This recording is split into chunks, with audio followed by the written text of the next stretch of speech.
tout ce que je suis dans une infinie douceur. Oui, ça peut être vu, mais du jour au lendemain tout lâcher, c'est pas forcément évident. Parce qu'on peut se rendre compte effectivement qu'on a mis en route beaucoup de choses et que ça peut... En fait, ça peut plus vraiment, mais... Non. Mais voilà, du jour au lendemain, il y a quand même des choses qui sont là puisqu'on les a lancées. Mais c'est normal de faire des choses, puis ça ne demande pas d'effort de faire ce qu'il y a à faire. Les choses se font, mais c'est qui fait ça? C'est ça, c'est toujours ce même truc de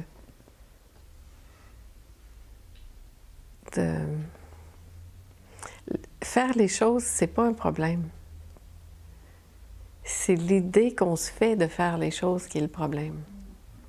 C'est la lourdeur, le poids qu'on se donne de dire « Ah, il y a ça à faire, il y a ça à faire ». Puis toute l'importance qu'on donne et qu'on se donne à ça. Parce qu'après, les choses se font. Les choses se font toutes seules. Ça se fait. Il n'y a plus personne qui fait, mais ça se fait. Ça se fait libre de toute histoire. Et c'est avec ça qu'on a fini hier. Puis c'est intéressant parce que c'est vrai que dans ce rien faire premier degré, il y a tout de suite la pensée, ben là, il y a comme une espèce d'inquiétude de si moi je m'en mêle pas, comment ça va se passer, parce qu'on a l'impression que c'est nous qui devons faire ça pour que ça fonctionne. Mais en fait, l'idée, c'est pas de faire ou de pas faire. C'est OK, ça. On n'a pas besoin de faire ou pas faire. C'est ce que je fais, est-ce que je le fais avec tout un bagage d'histoire ou je le fais libre de toute histoire? Et c'est là que ça se passe. Ça fait toute la différence.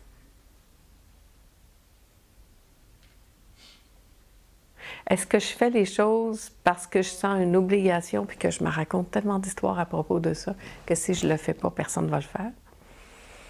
Ou est-ce que je fais les choses qui sont exactement les mêmes choses, libres de toute histoire, parce que j'ai vraiment le sentiment que c'est ça qui est à faire en ce moment? Et pourtant, c'est ce même événement qui est en train de se faire ou de se non-faire. Mais ça vient d'une personne qui n'est pas pris avec tout son bagage de ce qu'on se raconte à propos de cette histoire-là. C'est tout. Puis après, je peux revoir ma vie, mon quotidien, mon fonctionnement pour faire en sorte que ce soit le plus ajusté possible à qui je suis et puis que tout ça puisse se faire avec de plus en plus de facilité.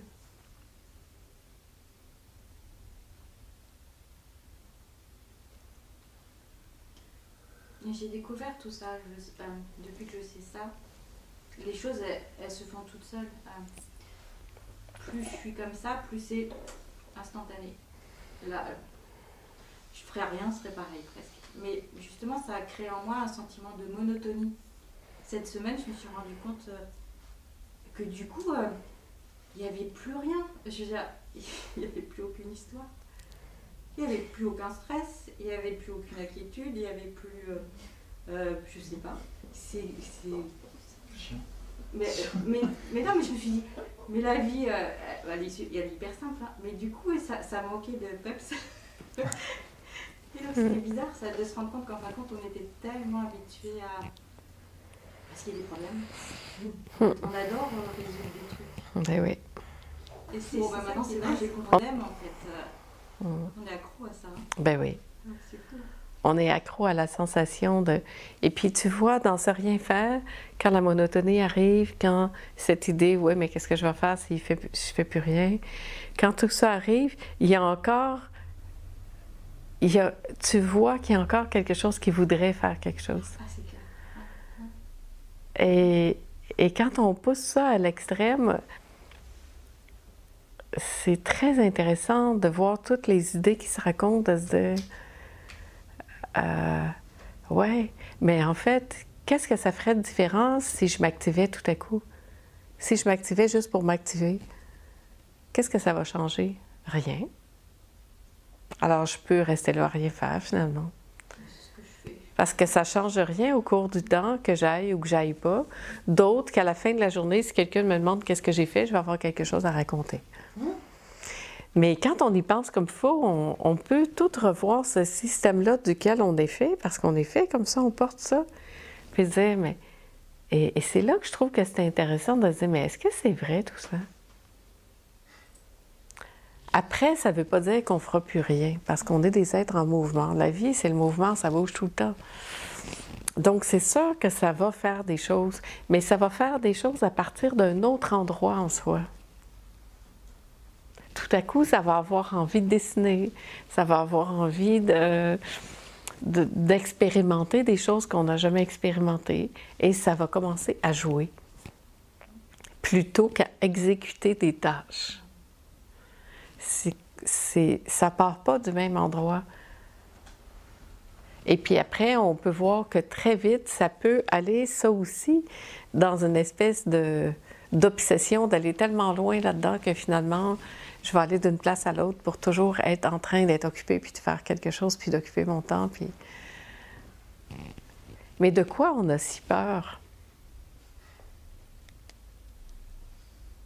De quoi on a si peur s'il ne se passe rien? On est vraiment hyper conditionné sur ce faire, faire, faire. Mais qu'est-ce que ça change que je me sois déplacée en voiture 3 fois pour aller faire des courses, plutôt que d'être restée tranquille, puis peut-être d'y aller juste une fois, puis concentrer tout ce que j'ai à faire, plutôt que de bouger pour bouger. C'est comme si on bougeait pour bouger, parler pour parler, faire pour faire, sans qu'il y ait de fondation réelle à ça.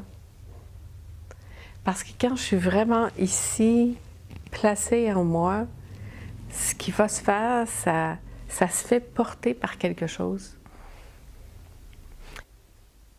On échange de l'information, des solutions, plutôt que d'être dans ce réel échange de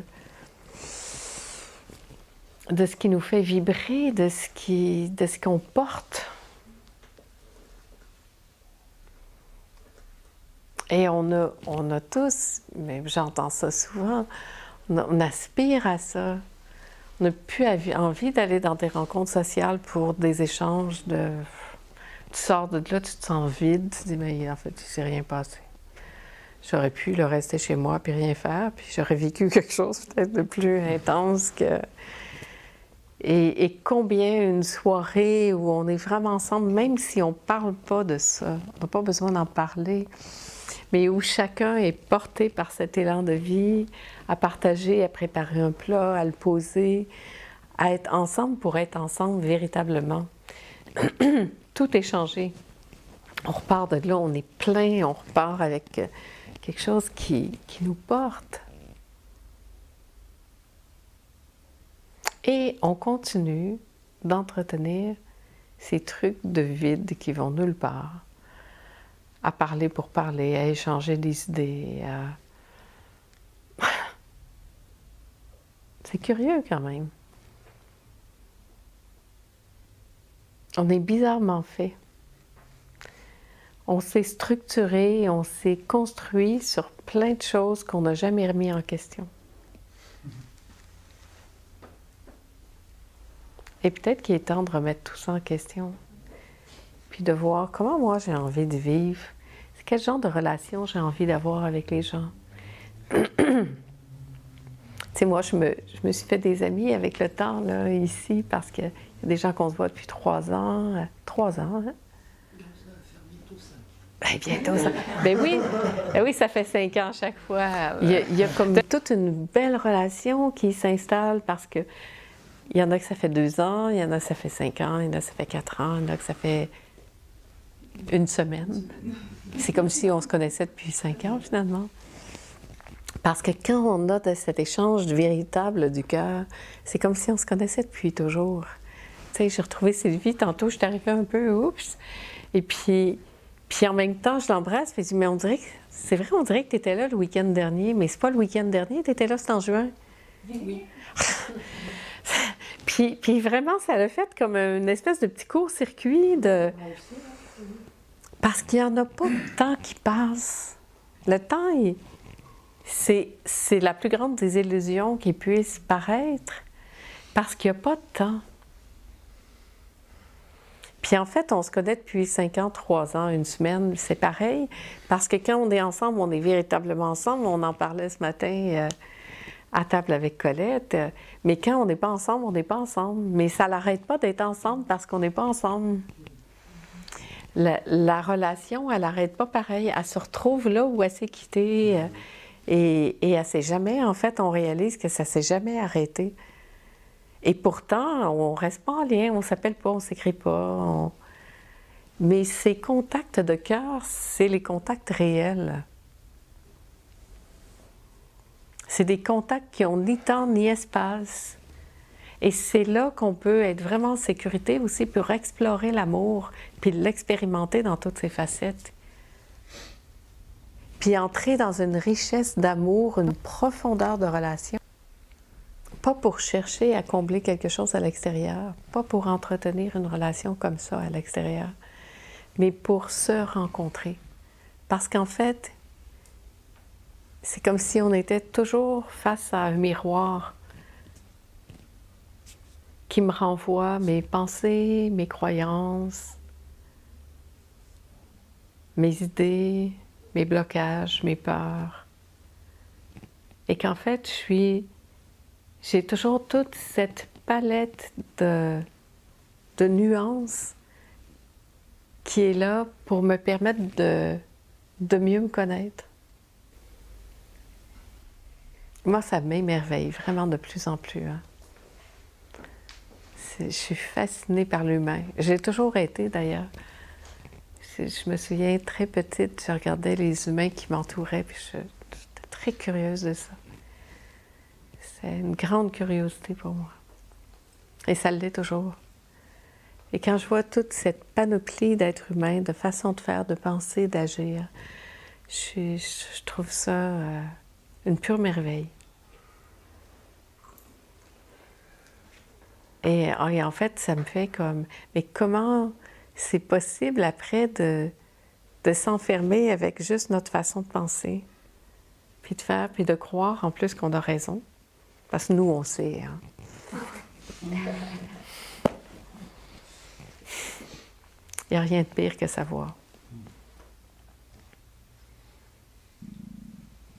Je ne sais plus rien, vraiment, là.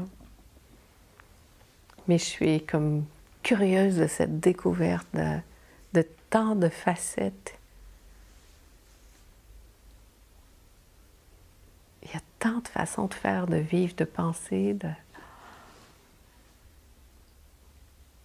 Il y a tant de modes aussi de vivre, de penser, de manger, de faire, de ne pas faire.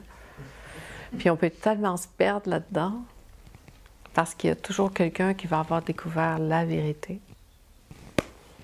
qui va savoir, qui va vouloir venir nous enseigner comment on doit manger, comment on doit marcher, comment on doit vivre, comment on doit parler, comment on va... Mais c'est n'importe quoi. C'est pas n'importe quoi que ça se passe, mais la beauté, pour moi, et la richesse de ce qu'on fait là dans les rencontres, c'est pas qu'on devienne tous pareils.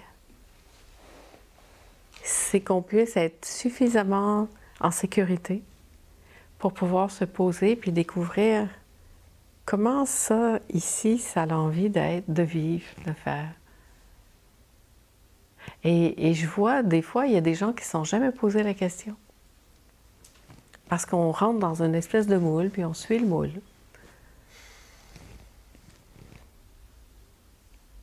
Et en fait, on pense que quand on quitte le moule, qu'on n'aura plus de contact avec les autres, puis que tout ça, ça va tomber. Mais c'est pas vrai. C'est pas vrai parce qu'en quittant ce moule-là, qui avait des habitudes, des rendez-vous, des dimanches à soir de souper, des ci, des ça, quand tout ça, ça tombe, tout à coup, la réelle relation peut arriver. Et avant, on peut voir là qu'avant, on maintenait quelque chose dans une convention, mais pas dans une intention réelle d'être en relation, d'être ensemble. Et que finalement, on ne perd rien. On enrichit tout ça. Parce qu'après, quand on se voit, quand il y a ça qui est là, il y a vraiment la rencontre véritable qui est là.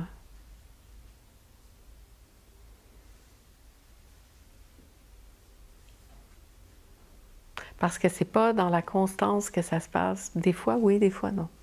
Des fois, c'est vrai, des fois, ça ne l'est pas. On peut voir des gens très peu de fois. Je viens 3 fois par année. Des fois, dans la même fois, on se voit 2, 3 fois. Mais ça, c'est rare. Mais c'est vrai qu'on a une relation très proche, pareil, parce que quand on se voit, on est vraiment là ensemble parce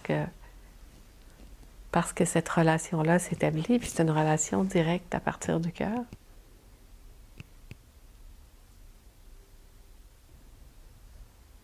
Comme si l'amour pouvait se calculer. Mais en fait, ce que j'observe, c'est que l'amour dans la liberté, c'est beaucoup plus invitant que dans des convenances.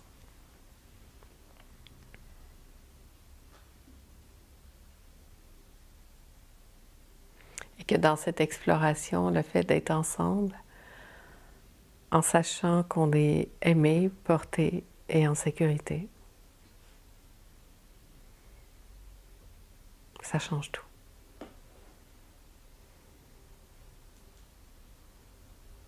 Parce que là, on n'a plus besoin de se forcer pour être autre chose que ce qu'on est.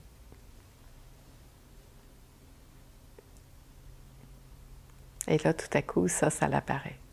Ça fait, ah, ouais. Ah, c'est tellement bon quand ça, c'est là.